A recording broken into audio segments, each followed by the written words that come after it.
for blessings on all his noble messengers, and in particular on the last of them all, the blessed Prophet Muhammad sallallahu ta'ala alayhi wa sallam, as we greet you from the studios of the Islamic Broadcasting Network here in my native island of Trinidad in the Caribbean with Assalamu alaikum wa rahmatullahi wa barakatuhu. On December the 16th, 2018, I conducted an all-day seminar on Dajjal in the British city of Birmingham. We had a very large turnout, about more than 450 people attending, and these are the pile of questions which would not be answered in the seminar. I promised them that I'll try to answer the questions subsequently, and that's what we're going to try to do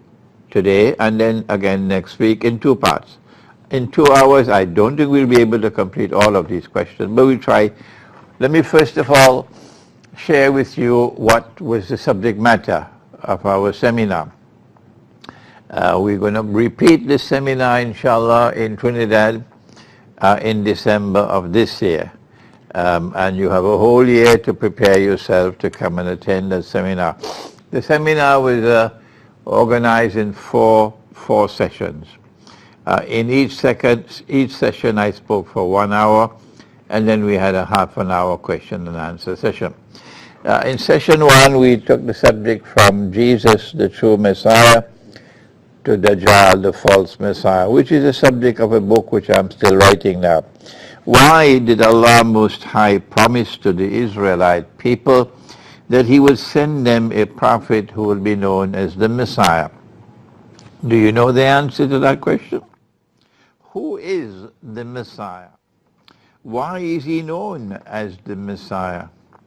This session offers Islam's unique eschatological answers which explain the advent of the Messiah, His departure from this world, His subsequent return to the world in Akhir zaman, and it is an explanation which will surprise the Judeo-Christian world. This is what we have to offer in Islamic eschatology. What is the explanation of someone who is known as the false Messiah, Dajjal? Who is he? What is his mission? Where is he at this time? And the session ended with an explanation of the hadith of Dari. This was session number 1.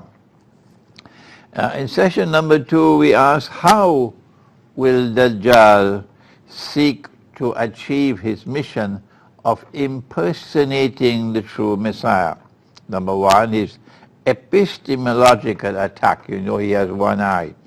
And the magnificent response of Dr. Muhammad Iqbal. Number 2, that the sun will rise from the west, which is modern Western civilization.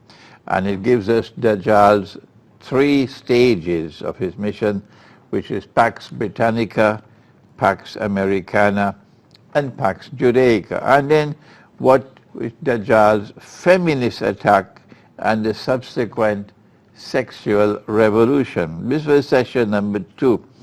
Session number 3 was devoted to Dajjal's, the Prophet spoke about his mountain of bread, which is his control over money and over the economic system. This exciting session explained the link between money and the shadow mentioned in Suratul Mursalat of the Quran. A shadow which will come upon the world in 3 parts or 3 stages. And the session identified the 3 stages of the shadow in the context of economic and monetary history of the modern Western civilization. And it explained Dajjal's use of money as his most formidable instrument for achieving his goal of ruling the world from Jerusalem. The session ended by warning of the grave danger of which will emerge in the world when Dajjal comes with one world currency, which will replace all today's paper, plastic, and electronic money and cryptocurrencies and so on. That was session number 2. In session number 3, that was session number 3, sorry. Question number 4 was an Islamic view of the end of history. And in this final session, it was devoted to describing and explaining the timeline of events which will culminate with the appearance of Dajjal, the false Messiah, in person, as a human being, as a Jew, a young man, etc. He will attempt to rule the world from Jerusalem while making the false claim to be the true Messiah. This session explained the Malhama, or Armageddon, and then after that, that great war, then the conquest of Constantinople, and an Islamic alliance with such Christians who would be closest in love and affection to Muslims. Then the appearance of Dajjal in person, the subsequent advent of Imam al-Mahdi, and the return of the true Messiah, Jesus, the son of Mary. It described the destruction of Dajjal as well as Gog and Magog, the subsequent return of a Khilafah state, a holy state in Jerusalem, as a ruling state in the world, with Nabi Isa alayhi salam, Jesus ruling the world from Jerusalem, and with the simultaneous restoration of a Khilafah state, or holy state in Mecca, with Imam al-Mahdi ruling the world with justice. This was our seminar in Birmingham on last December the 16th. And now today we take up some of the questions of the seminar. Listen, I cannot answer all of these questions now, but I'll try to do as many as I can. I promise them that I'll do it. So let's take the first one with Allah's blessed name. Will the Great War, which is coming, because NATO is lusting for war with Russia, will the Great War take place between 2022 and 2026? My answer is, the Great War can take place soon, anytime soon. How soon? I don't know, but very soon. Number 2, we should prepare for that Great War, because our prophet prophesied that it will take place. We will want to know what's going to happen in that Great War. What will the world look like during the Great War, and what's going to happen after the Great War? You have the Quran. Will you not go to the Quran to look for the answers? Yes, there are answers concerning that Great War in Surah Al-Isra. There are answers concerning that Great War in Surah Al-Rahman of the Quran. Allah sent the Quran to people who think. When will we start to think? Next question, has Ghazwatul Hind already taken place? Ghazwatul Hind. Ghazwa is a war in which Nabi Muhammad ﷺ participated. This is our understanding of the use of the word Ghazwa. Nabi Muhammad ﷺ never waged any Ghazwa against Hind. Hind is India. So this hadith about Ghazwatul Hind taking place sometime in the future, it seems to me to be invalid, because you cannot have a Ghazwa after Nabi Muhammad ﷺ has died. You have to rechange that language.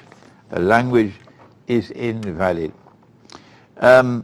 Next question, Dawood Pidcock, our brother, the famous British Muslim Dawood Pidcock.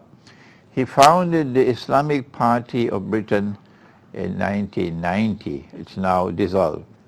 And the question is, should Muslims participate in politics? And if so, to what extent? And should they do so in Britain? My answer is that unless and until you study the subject of Dajjal, you will not be able to understand the modern political system around the world. No. And nobody teaches the subject of Dajjal.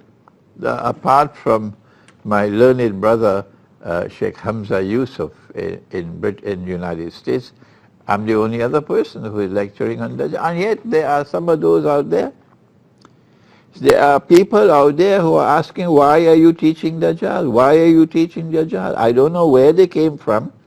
I don't know what do they have in their head other than peanuts. Yes, why are you lecturing on Dajjal? They have objections to my teaching the subject of Dajjal. Well, then listen, you don't have to listen to me. You know, there are many other teachers out there. Go find somebody else if you don't mind. Allow me to do the work I'm doing. When you study the subject of Dajjal, you'll be able to understand the modern age. You'll be able to understand its politics. You'll understand the economy. You'll understand the monetary system. So many other things you'll understand about the modern world. Most important of all, you will understand modern Western civilization. Our Islamic eschatological explanation of modern Western civilization will astound you. So unless you have this knowledge, how can you take a decision as to whether or not you are permitted to participate in politics? I don't have the time now to do another lecture on this subject, but I do have an essay on my website. Are Muslims permitted to participate in elections of the modern secular state? Do please search for that essay on my website, imronhosein.org. The brief answer is, it is the sunnah of Prophet Muhammad ﷺ to participate in the political process in trying to change the direction of the movement of history, in trying to change your strategic environment. So he did engage in political activity. But the modern secular state is founded on the foundations of shirk. And if you are participating in the political system, you have to ensure that you do not enter into shirk. You will enter into shirk if you participate in electoral politics. Those who have more knowledge than me, let them do what they want.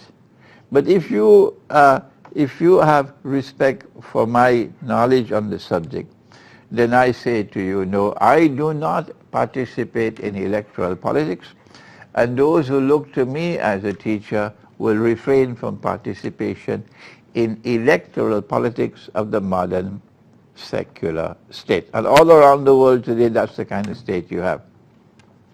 Brother Dawood Pidcock has been in correspondence with me for the last few months. He was supposed to meet with me for the first time in early December in Manchester, but he fell ill. Brother Dawood, may Allah grant that you may recover from your illness, and I look forward to meeting with you again when next I visit Britain, inshallah. Next question, can you please explain if the Torah is a specific book or a collection of books? The Quran does not answer that question. The Quran simply informs us that there was a book called the Torah. And Nabi Muhammad ﷺ asked the Jews to bring the Torah. So there was a Torah, and they brought the Torah. He then asked them, read from the Torah. What does your book say about the punishment for zina? And they put someone to read from the Torah. Abdullah bin Salam, who was their rabbi, had taken the Shahada and become a Muslim, and he was standing beside the Prophet ﷺ while they were reciting from the Torah. So yes, there was a book called the Torah at the time of the Prophet ﷺ, and we do not know today whether that book was divided into different sub-books as the present Torah is. You have the 5 books of Moses. So this is my answer to you. I can't go beyond that.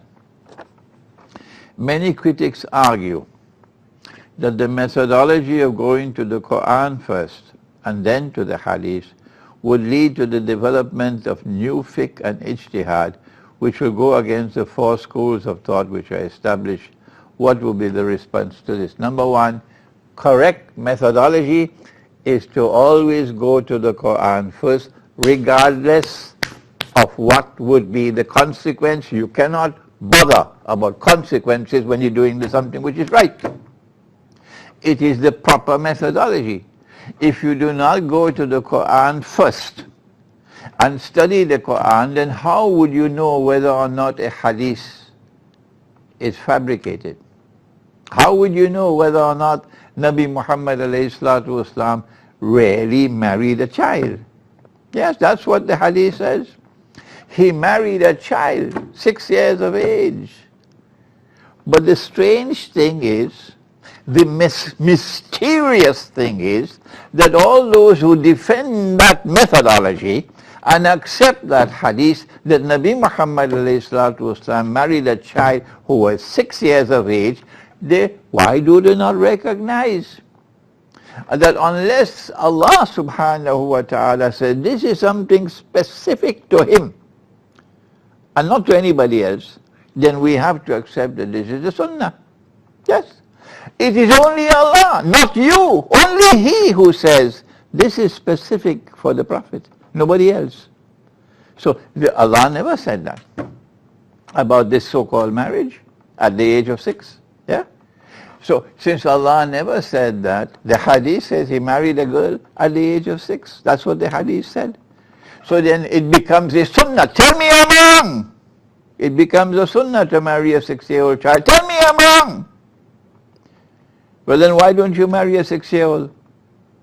No one has married a 6-year-old since the time of the Prophet ﷺ. And you're going to tell me this is the correct methodology? I bring to you the correct methodology. If your methodology is wrong, come to the right methodology, and you'll see that that hadith is in conflict with the Quran. Yes, it's an insult to Prophet Muhammad ﷺ to say that he married a 6-year-old child. An insult to him. Yes, that's right. So I am giving you the correct methodology. I didn't bring it. My teacher taught me, Maulana Dr. Muhammad Fadlur Rahman Ansari, rahimahullah. And it is because I am using that proper methodology that Allah subhanahu wa ta'ala has blessed me to be able to explain so many verses of the Quran which were not properly explained before. Yes. So you do not bother about consequences when you're doing the right thing. What is the most important thing we can do to avoid the fitna of Dajjal? First of all, you got to study the subject. How will you study the subject when your Maulana goes on the mimbar week after week after week after week, but he'll never open his mouth to talk about Dajjal? So then how will you get the knowledge? Eh? And when you tell your Maulana, go and teach the subject, where will he teach it? Because he doesn't have the knowledge. And yet he's a Maulana. He's a great scholar. The answer, you have to look for those who are teaching the subject of Dajjal if you are to be able to respond to his fitna. That's the first thing you have to do. In addition to that, Nabi Muhammad ﷺ said to recite the first 10 ayat of Surah Al-Kahf for protection from the fitna of Dajjal. In addition to that, there is a dua that you should memorize and recite this dua before you make the salams in your salat. Allahumma inni a'udhu bika min azabil qabr wa min azabil nar wa a'udhu bika min fitnatil mahya wal mamat wa min fitnatil masihid dajjal. It's not too difficult to memorize. Memorize this dua and recite it constantly. If true Christians are followers of Jesus and true Muslims are followers of Muhammad, Allah's blessings be upon them both, is it okay for a Muslim to become a Christian and to follow Jesus? The Quran says, La ikraha fid deen. If Allah says there is no compulsion in deen, it means a person, a human being, has the freedom, either accept the deen which has come from Allah or reject that deen. Yes, you have the freedom to do so. Secondly, if you are in the deen which has come from Allah, the deen of Islam, in this deen there are several ummah.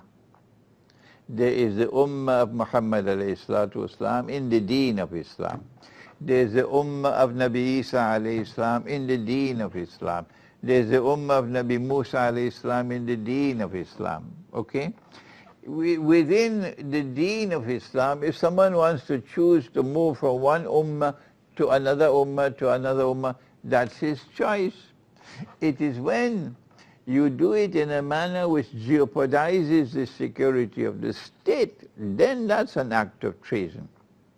And then there's a legal provision for responding to treason. Treason is death in all laws. All laws, treason is death.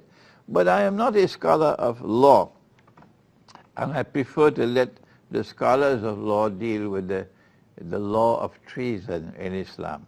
But there is no prohibition against anyone changing their religion. If you want to leave Islam and go and worship a stone, you have the freedom to do so, but you'll pay the price for it. What is your opinion? Will Israel expand its borders and conquer Saudi Arabia's oil fields outright? Israel doesn't have to do that. Israel already controls Saudi Arabia's oil fields, yes, by proxy. Saudi Arabia has been betraying this ummah and betraying the religion of Islam from day one. And when Imam al-Mahdi comes, the first thing that will happen when he proclaims himself to be the Mahdi, the first thing that will happen is that he'll be attacked with an army coming down from Sham. So as a result of this, we know that the insurrection in Syria is not going to end at all until that time. Yes, they're going to come to attack the Imam, and when they are coming to attack the Imam, between Medina and Mecca, the earth will open and swallow that army. When that happens, then the next army comes from Arabia. And this is the army of the Quraysh, which will come to attack the Imam. The state of Saudi Arabia will still be existing up to that time. Oh yes. Then the Prophet said that the army of the Quraysh will be called the army of the Kalb. Kalb has two meanings. Kalb is either a dog, or Kalb is the name of a tribe. Well, there is no Kalb today in Saudi Arabia. So you know what our army is going to be. He's going to defeat that army. And when he defeats that army, goodbye to Saudi Arabia, the American kingdom of Saudi Arabia. The kingdom of Saudi Arabia will return to the garbage bin of history from where it emerged in the first place. That is what's going to happen when Imam al-Mahdi comes. So Saudi Arabia is today, I used to say that Saudi Arabia was the sister of Israel 20 years ago, but I was wrong. At that time they were only cousins, now they're really sisters, yeah. It is my belief that Hillary Clinton will succeed Trump as president. At this point, Israel will start to create a buffer zone by name, which is called Greater Israel. In order to achieve this, Israel may launch a nuclear missile at itself, creating a deception, which will be the start of the war, which includes dismantling Saudi Arabia. Do you agree? We know certainly that the Torah says that the Holy Land extends from the river of Egypt to the river Euphrates. This is false. That's not the Holy Land, but it's there in the Torah. Whoever rewrote it. And the river of Egypt is the river Nile. And so this state of Israel will have to expand its frontiers to take the entire eastern delta of Egypt, from the river Nile to the Red Sea. And it is because they have to wage this war on Egypt to expand the territory. That's why they needed NATO in Libya. But those fools with a capital F who allowed themselves to be used as guinea pigs to wage their bogus jihad in Libya and are doing the same thing in Syria, those fools with a capital F, they now have left Libya as a NATO state. So Egypt's goose is cooked. Yeah, Egypt's goose is cooked. So yes, Israel will have to attempt to expand. So there is going to be a greater Israel, an attempt to establish a greater Israel. And therefore there is going to be a war with Egypt. We know this for certain. But insofar as Saudi Arabia is concerned, why the need for Saudi Arabia? You already have in Saudi Arabia a little Israel, the sister of Israel. So there is no need to wage war on Saudi Arabia. No. Next question. Will the kaf and the fa and the ra be imprinted on Dajjal's head like a birthmark, or be a symbol like the eye of Horus? Of course it's a symbol. That on the forehead of Dajjal will be written kaf, fa, ra, the Antichrist, for those of you who are not Muslims. That the Prophet said that on the forehead of the Antichrist will be written kafir, disbeliever. Now, this is not to be understood literally. No. When you see Dajjal in person in Jerusalem, you will not see this written on his forehead. No. This is symbolic language, that he is a kafir, meaning he stands for the rejection of the truth which has come from Allah. And all those who follow him will also become kuffar like him. That is the importance of it, yes. So it is important for us to study the subject of Dajjal, because we could lose our religion, and instead of being a believer in Allah, you become a kafir, and you die and you go in your grave and you get the surprise of your life. Yes. That's why it is so important to study the subject of Dajjal. What is the Islamic stance on having women as leaders in government? Is that from the hadith or the Quran, and how authentic is the hadith? Number one, Allah says in the Quran that He created the male and the female the way He created the night and the day, indicating, well, Bismillahir Rahmanir Rahim, وَاللَّيْلِ إِذَا يَغْشَى وَالنَّهَارِ إِذَا تَجَلَّى وَمَا خَلَقَ الذَّكَرَ وَالْأُنثَى. That the same way that Allah created the night and the day, so too did He create the male and the female, meaning you are functionally different. And now the next ayah confirms that, إِنَّ سَعْيَكُمْ لَشَتَّى. You have been created with different functions. You are functionally different. So women are created by Allah to function as women, and men are created by Allah to function as men. وَجَعَلْنَا اللَّيْلَ لِبَاسًا وَجَعَلْنَا النَّهَارَ مَعَاشًا. The day is made for work, and so it is the function of the male to work to maintain his wife or his wives and his children. It is not the function of women to have to work to maintain themselves. No, this is what the function of men. But Dajjal comes along and says, no, women have the freedom to do everything that a man does. This is Dajjal's feminist revolution. And so a woman can become the army commander-in-chief. Yes, a woman can be a policeman. A woman can be a lawyer. A woman can be a judge. A woman can be this and that. And a woman can be the head of state. That is Dajjal. And as a consequence of this new feminist philosophy, society around the world is collapsing. Yeah, it's chaos out there. Why should we change and fix your system which is collapsing? That's your system, that's your choice.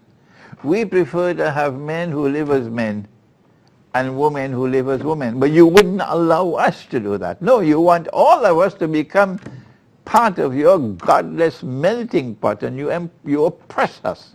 That's what you do. You oppress us. So our answer is no. Allah did not create women to rule over men. No.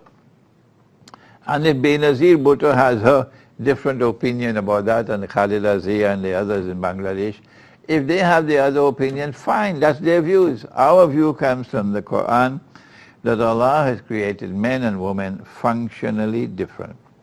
Why don't Islamic scholars have conference and agree so that common people easily find guidance? Why don't scholars write? Is it not the duty of them then for the common people to benefit? I do a lot of writing. I have about 28 books now. The last one is being written at this time, Dajjal, the Quran, and the Jasad. I'm just putting the finishing touches now. And the one before that, Constantinople and the Quran, has just been printed in Malaysia. We're ready now to ship copies from Malaysia. So I'm doing my work of writing. So why do the scholars come together to bring agreement? Answer: the problems that we face in the world of Islamic scholarship today pertains to modern Western civilization. That's where the problem is. And you cannot understand modern Western civilization using the Quran if you use your methodology. You cannot do it. So they are living in the world today using a methodology for a previous age, and they are incapable of understanding the reality of the world today. And when I come to teach, they close the doors of the masjid to me. What can I do to help you? No, it's not possible to bring the scholars together to have agreement so long as they're using their wrong methodology. So all that I can do is to offer you is what my dear teacher, may Allah have mercy on his soul, what he gave to me and I give to you, the proper methodology for studying the Quran, and then for studying the Hadith, and then you're able to understand the modern age, which is the age of modern Western civilization. What is the best course of action to take in order to secure one's children from the attack of Dajjal? How to avoid them becoming jasads? Is it at all possible to do so in the city? Or is it futile? Is there an antidote? If not, if done later? Well, I like your question, yeah. The hadith of Dari is that Dajjal will enter every town and every city, but he doesn't mention villages. My study of the subject of Dabbatul Ard, and you will get it from my book, Dajjal, the Quran, and Awwalul Zaman, in that book. But the new book, which I'm just finishing now, on Dajjal, the Quran, and the Jasad, I'm going to expand on Dabbatul Ard, or the creature of the earth. That Dajjal is using Dabbatul Ard as a formidable weapon in order to transform all of mankind into jasads like himself. No, most people are not going to understand what is he talking about when he talks about a jasad. Why? Because your Maulana out there sitting on the mimbar never teaches the subject. No. So how will you know? He talks about everything else, but he never talks on the subject. So how will you know what's a jasad? Okay? I can't give another lecture on the subject, on the jasad. But my book, which I'm now writing, which is almost finished, it will soon be on my website, inshallah. A jasad is a body without a soul. Yeah. Malcolm X used to refer to them as the house slave. They are externally a slave and internally a slave, different from the field slave. He's externally a slave, but he has his internal freedom. But Dajjal wants to reduce all of mankind to house slaves. That's the jasad he wants. And he starts with our children. The best protection for your children, number one, is to get them to recite the Quran every day in Arabic. How many times must I repeat that? Why does it go through one ear and come out the other ear? What am I supposed to do? I tell you once, I tell you twice, I tell you 3 times. How many times must I repeat it? Why? Allah did not send me in this world to keep on repeating 100,000 times to people who don't want to listen. Yeah? Better to spend my time to those who want to listen. Yes. So teach your children to recite the Quran in Arabic every day. The best time to recite the Quran is in the mornings. And they must recite the Quran in this way, that you start at the beginning and you go all the way until you reach the end. Does your Maulana teach you that? Does he ever tell you that? And yet he's a big Maulana. Teach your children to recite the Quran from beginning to end. And when you finish, you start again, and when you finish, you start again, and when you finish, you start again. Why don't you tell your Maulana to teach the people this? And what's wrong with them? When you constantly recite the Quran, you finish the Quran at least once a month. This recitation of the Quran has shifa in it, healing. And it helps to heal the damage being done by the electromagnetic waves which Dajjal is inundating the world with at this time, from your smartphones and your wireless computers and your laptops and all these things. This electromagnetic waves already is preventing the bees from navigating to be able to make honey. If it's doing that to the bees, you could imagine what it's doing to your children. So this is the first response, we say. Recite the Quran for protection from Dajjal, to protect the child's memory.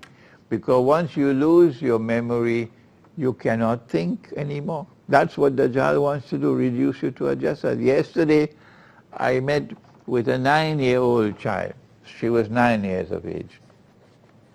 I said, let me test her memory. I said, here are the names of the first 5 surahs of the Quran. I repeated it for her several times. I said, now go, walk, come back. Try to remember, recite for me. She could give me number 1, she could give me number 2. She had difficulty with number 3. After that, she couldn't remember. No, couldn't remember. No matter how long I tried with her, she could not remember these 5 because her memory was already damaged. This is what you have to do. In addition, you should try to ensure that they don't use shoes with a rubber sole. The rubber sole prevents the electromagnetic waves in the body from being grounded into the earth. If you walk barefooted, better. If you have to wear a shoe with a leather sole, it'll go down. And also in salat, when you make sajda, if you make sajda in the proper way, then 7 bones of the body will be grounded. 7. The head, the forehead, and the nose is combined as one bone. And then your 2 hands, your 2 knees, and your 2 feet. So 7 bones of the body are grounded into the earth, so the electromagnetic waves are going to be seeping down. And Dr. Ibrahim Kazim, rahimahullah, may Allah have mercy on his soul, did important research on this subject. How do we protect internal freedom? If you want to protect the internal freedom that Allah gave to you, you have to maintain your integrity. How do you maintain integrity? Allah gave to this mission, to this ummah, a mission. You are a Muslim. Do you want to know what Allah asks you to do? Listen to what the Quran says. Allah has asked of you as a Muslim, Amar bil ma'aruf wa nahi anil munkar. Meaning, if it is right, stand up for it, regardless of the price you have to pay. You say, no, I can't do that. If I do that, my business will collapse. Yes. If I do that, they're going to say I'm a terrorist. If I do that, they put my name on a no-fly list. I won't be able to fly up to Miami. So how can I do that? You lost your integrity. That's right. When you lose your internal freedom and integrity, you're becoming a jasad. And Allah says, Nahi anil munkar. If it's wrong, if it's a lie like 9/11, if it is something unjust and oppressive, stand up against it. If the government comes with this bogus law that the girl cannot be married until she's 18, why is it that the only voice in Trinidad and Tobago who stood up powerfully against this rubbish was Satyanarayana Maharaj, the Secretary General of the Hindu Mahasabha. He was the only powerful voice in this country that stood up. Only Sat Maharaj, nobody else. So where is the integrity of the Muslims? You give a response like a watered down, diluted thing? No, stand up powerfully and speak. If it is wrong, if it is unjust, stand up against it. That is integrity. If you live like that, you will maintain your internal freedom. Next question.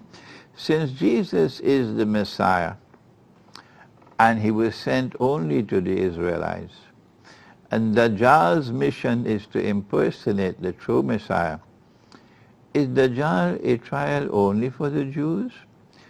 Should non-Jews not be concerned by Dajjal, or only with Gog and Magog? No. The Prophet ﷺ has told us that Dajjal represents the greatest fitna that all of mankind, not just the Jews, will experience. From the time of Adam ﷺ to the last day, there will be no greater trial for all of mankind than the trial of Dajjal. Will the true followers of Jesus accept Muhammad ﷺ as the last prophet? When Jesus returns, Nabi Isa alayhi salam, then every Christian and every Jew in the world will have to accept that the Quran is the word of the one God. Everything in the Quran, they'll have to believe in it when he comes back. How can we convince our family to see the deception of the world today? There are those whose hearts Allah has sealed. So you can warn them and tell them, and they'll never accept what you say, because Allah has sealed their hearts. But others whose hearts have not been sealed, you keep on trying. But you must always try with wisdom and in a gentle way to try to get them to understand. The answers are located in the Quran, not in CNN, not in your nightly news. So if you want to explain, if you want to convince, you have to take them to the Quran. In your opinion, what would be the route that would allow access to this knowledge that supersedes the knowledge of the scientific and industrial revolution that emerged from modern Western civilization? It is only with the Quran. Nothing else, only the Quran can explain to you these revolutions which brought modern Western civilization into being. The scientific and technological revolution is still continuing to this day. The industrial revolution is still continuing. The feminist revolution is still continuing. All of these revolutions emerge from modern Western civilization. And you cannot understand modern Western civilization without the Quran. But you cannot understand the Quran, or what it has to say about modern Western civilization, unless you have the capacity to think, and unless you use proper methodology. That is what we got from my teacher, Maulana Fadlur Rahman Ansari, rahimahullah. If today the Maulanas are at sea, yes, that's where they are, at sea, the world of Islamic scholarship at sea.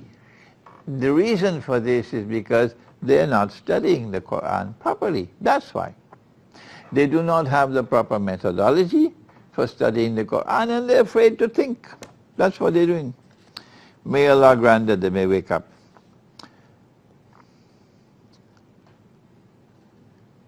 Are they going to use gene, DNA technology to create jasads? No, I don't think so. They don't need it. All they need is a smartphone and the wireless and the television sets, and they'll be able to transform. They've done it in the United States already. The United States is filled with jasads already. I thought it was only the United States until I realized my own world of Islam also has so many jasads. People who have eyes and yet cannot see are jasad. People who have ears and yet cannot hear are jasad. People who have hearts and yet cannot understand, or they don't want to understand, are Jasads. These are the people who still cannot recognize that the money you have in your pocket is bogus, it's fraudulent, it's haram. And if they can't recognize that, what can you do for them? Leave them and move on with those who want to think. Where is Dajjal at this time?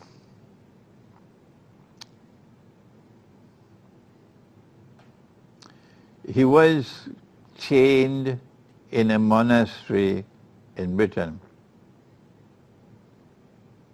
And where is he at this time? The hadith of dari, excuse me.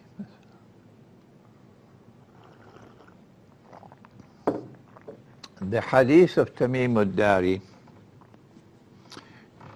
informed us that Dajjal was in chains on an island. And the island was 1 month's journey from the Arab world by sea. And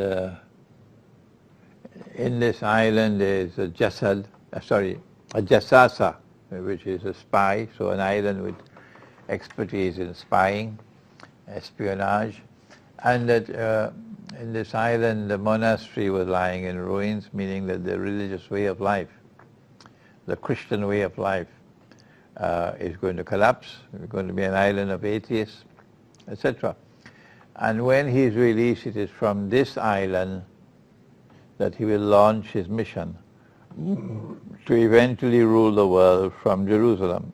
So this island must show an obsession with the Holy Land. And I came to the conclusion that the island was Britain.